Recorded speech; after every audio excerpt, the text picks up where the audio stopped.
growth and renewal.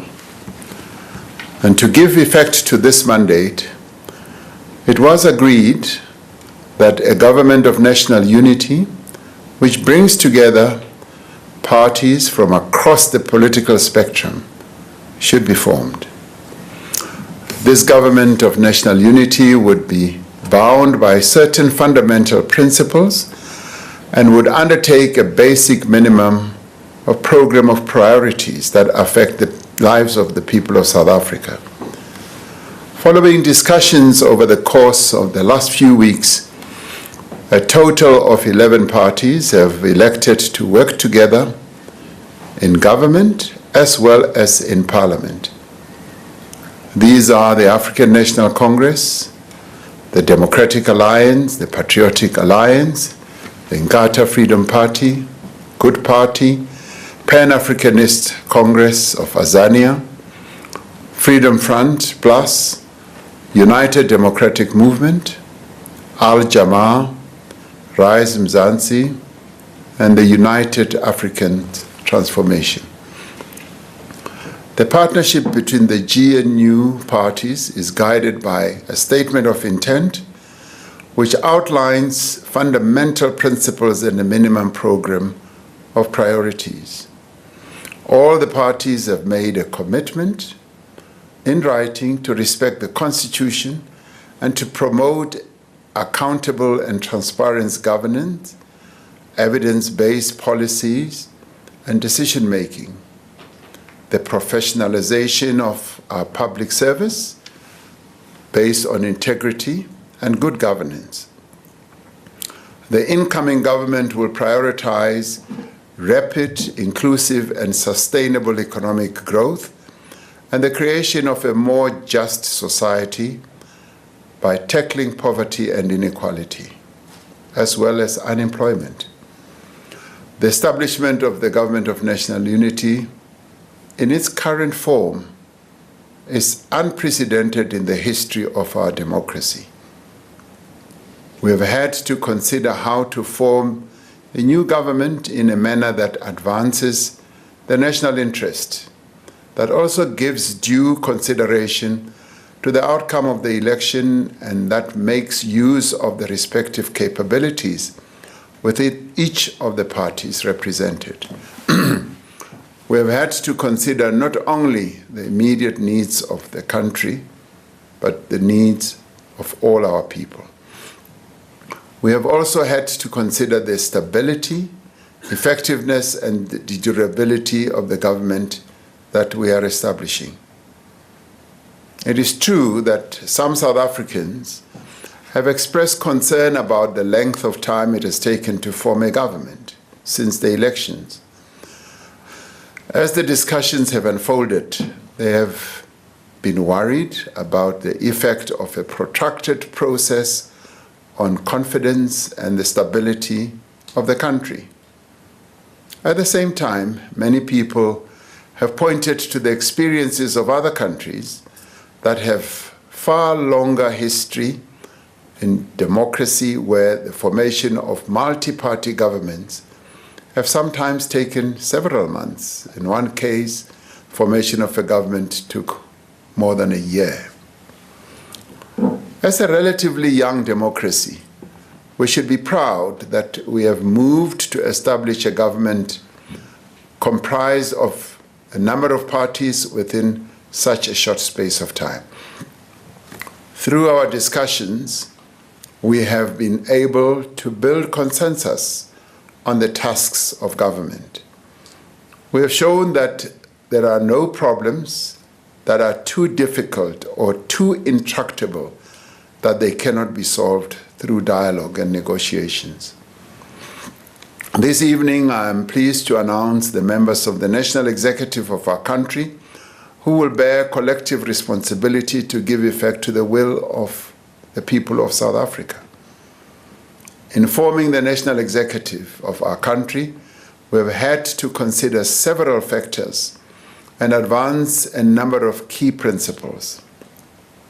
We've had to ensure that the incoming government will be effective and that it will have people with the experience, the skills and capabilities to deliver on its mandate. It is important that we deploy into positions of responsibility people who are committed, capable, and hardworking, and who also have integrity. We've had to ensure that all the parties are able to participate meaningfully in the national executive, as well as in various parliamentary positions, and that they should represent the diversity of the people of South Africa properly. We have sought to ensure that the national executive is representative of the people of South Africa, giving due consideration to gender, to youth, demographics, as well as the regional distribution in our country.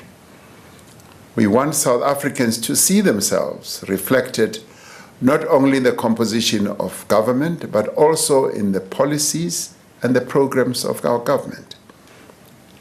Given the challenges that our country faces today, and considering the electoral mandate this government must implement, and I mean that we must work hard to ensure that we achieve all the goals that we have set out. And with due regard to this, I've decided to make a number of changes in the government's portfolios. In the course of the 6th administration, I indicated my intention to reduce the number of portfolios in the national executive. However, due to the need to ensure that the national executive is inclusive of all the parties that are part of the government of national unity, this has not been possible. In some instances, we've had to consider it necessary to separate certain portfolios to ensure that there is sufficient focus on key issues. The ministries of electricity and energy will now be merged. There will be a separate Ministry of Minerals and Petroleum Resources. The Ministry of Agriculture will be separated from the Ministry of Land, Reform and Rural Development. Ministry of Higher Education will be separated from the Ministry of Science, Technology and Innovation. The Ministry of Justice and Constitutional Development will be separated from the Ministry of Correctional Services. There will no longer be a Ministry of Public Enterprises. The coordination of the relevant public enterprises will be located in the presidency during the process of implementing a new shareholder model. However, various key institutions will be reporting to the various ministries for policy matters. The following appointments to the executive will therefore be made. The Deputy President is Paul Mashatile. The Minister of Agriculture is John Steenhuisen. The Deputy Minister of Agriculture is Rosemary Nokuzola Kapa. Minister of Land Reform and Rural Development is Mzwanele Nyoncho. Deputy Minister of Land Reform and Rural Development is Chupu Stanley Matabata. Minister of Basic Education is Siviwe Kwahube. Deputy Minister of Basic Education is Regina Mahaule. Minister of Communications and Digital Technologies is Soli Malati. The Deputy Minister of Communications and Digital Technologies is Mondli Gungubele. The Minister of Cooperative Governance and Traditional Affairs is Velinkosi Tlabisa. The Deputy Minister of Cooperative Governance and Traditional Affairs is Dixon Masemola and Nkosi Zolile Burns Ngamashe. The Minister of Defense and Military Veterans is Angie Motsecha. Deputy Minister of Defense and Military Veterans is Bantu Holomisa and Richard Mkongo. Minister of Electricity and Energy is Cyril Ramaphosa. Deputy Minister of Electricity and Energy is Samantha Graham. Minister of Science, Technology and Innovation is Blade Nzimande. The Deputy Minister of Science, Technology and Innovation is Nomalungelo Gina. Minister of Employment and Labor is Nomakosazana Meth. Deputy Minister of Employment and Labor is Jomo Sibiya and Pumzile Mgcina. Minister of Finance is Enoch Godongwana. Deputy Ministers of Finance are David Masondo and Ashor Sarupen. Minister of Forestry, Fisheries and Environment is Dion George. Deputy Ministers of Forestry, Fisheries and Environment are Naren Singh and Bernice Swart. Minister of Health is Dr. Aaron Motsoaledi. Deputy Minister of Health is Dr. Joe Patla. Minister of Higher Education is Dr. Nobuhle Nkabani. The Deputy Ministers of Higher Education are Buti Manamela and Dr. Mimi Gondwe. Minister of Home Affairs is Leon Schreiber.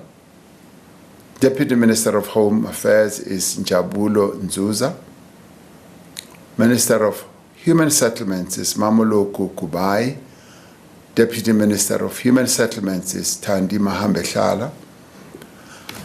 The Minister of International Relations and Cooperation is Ronald Lamola. Deputy Ministers of International Relations and Cooperation are Alvin Buotes and Thandi Moraka. Minister of Justice and Constitutional Development is Thembing Kadimeng. The Deputy Minister of Justice and Constitutional Development is Andries Nel. The Minister of Mineral and Petroleum Resources is Gwede Mantashe. Deputy Minister of Mineral and Petroleum Resources is Judith Nemadzinga Chabalala. Minister of Planning, Monitoring and Evaluation is Marupini Ramokgopa. Deputy Minister of Planning, Monitoring and Evaluation is Seiso Muhai. Minister of Police is Senzo Mchunu. Deputy Ministers of Police are Poli Bushielo and Castle Matale. Minister in the Presidency is Kumbuzo Nchabeni. Deputy Ministers in the Presidency are Nongeba Mhlauli and Kenneth Morolo. Minister of Public Service and Administration is Nkosi Mzamo Buthelezi. Deputy Minister of Public Service and Administration is Pinky Kekana. Minister of Public Works and Infrastructure is Dion McPherson. Deputy Minister of Public Works and Infrastructure is Sihle Zigalala. Minister of Small Business Development is Telan Dabeni. The Deputy Minister of Small Business Development is Jane Sitole. The Minister of Social Development is Sisisi Tolashe. Deputy Minister of Social Development is Hanif Hendricks. The Minister of Sports, Arts and Culture is Gayton McKenzie. Deputy Minister of Sports, Arts and Culture is Peace Mabe. Minister of Tourism is Patricia DeLille. Deputy Minister of Tourism is Maggie Sochu. Minister of Trade and Industry and Competition is Pax Dao. The Deputy Ministers of Trade, Industry and Competition are Zuko Godlimpi and Andrew Whitfield. Minister of Transport is Barbara Creasy. Deputy Minister of Transport is Mkhuleko Hlengwa. Minister of Water and Sanitation is Phemima Jodina. Deputy Ministers of Water and Sanitation is David Mahlobo and Isaac Siakholo. Minister of Women, Youth and Persons with Disabilities is Sindisiwe Chikunga. Deputy Minister of Women, Youth and Persons with Disabilities is Mapaseka Steve Litsike. Minister of Correctional Services is Pieter Groenewald. Dr. Pieter Groenewald. Deputy Minister of Correctional Services is Lindiwe Njali. These men and women that we have appointed to the executive are drawn from all corners of our country. They reflect the diversity of our nation. They have a responsibility to work together to serve the people of South Africa as a whole. None of the members of the National Executive has been appointed to serve the interests of a particular constituency, a particular party, or a particular section of society. Collectively and individually, they are responsible to the people of South Africa. In the spirit of partnership and collaboration, the incoming government will work together with other formations to convene what we have spoken about a few days ago, which is a national dialogue.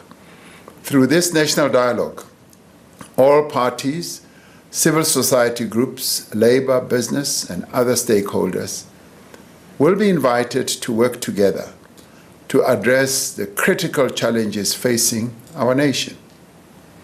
We call on all South Africans to participate in the national dialogue and to give their support to this government of national unity as it begins its work. As the leaders of political parties, as ministers and deputy ministers, as public representatives, we understand and accept the responsibility that we bear. We have all been called upon to serve the people of this country, and we will do so to the utmost of our ability. I thank you.